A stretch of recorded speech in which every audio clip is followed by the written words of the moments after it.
Assalamualaikum sahabat pribumi dimanapun Anda berada. Saya doakan semoga kalian semua selalu sehat dan lancar rezeki.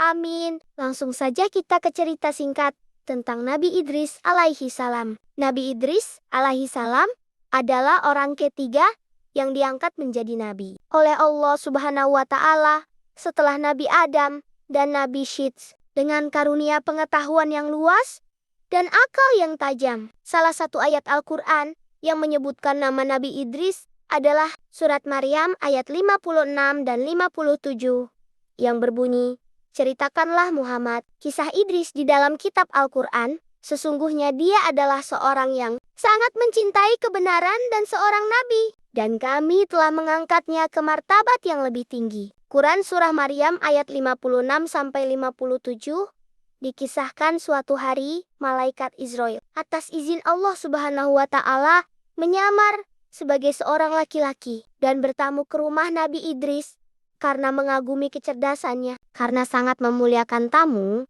Nabi Idris pun menyambut malaikat Israel tanpa mengetahui identitas aslinya.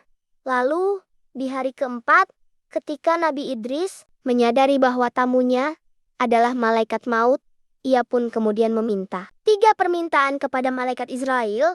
3 permintaannya itu adalah ia ingin merasakan dicabut nyawanya, lalu dihidupkan lagi atas izin Allah, serta ingin melihat surga dan neraka atas izin Allah Subhanahu wa taala. Malaikat Israel pun memenuhi keinginan Nabi Idris.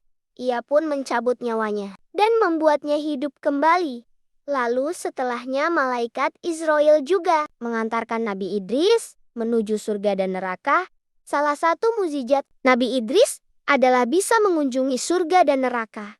Ketika malaikat Israel mengantarkan Nabi Idris ke surga, Nabi Idris lantas terpesona oleh segala keindahan yang nampak di depan matanya. Nabi Idris melihat sungai-sungai yang begitu bening, airnya seperti kaca.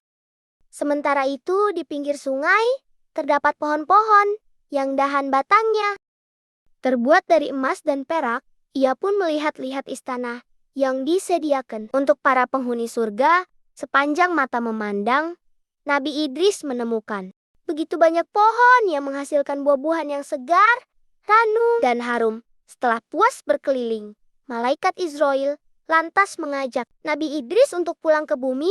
Namun ketika hendak keluar dari surga, sandal Nabi Idris rupanya tertinggal di bawah pohon yang rindang di surga, sehingga dirinya masuk lagi untuk mengambilnya.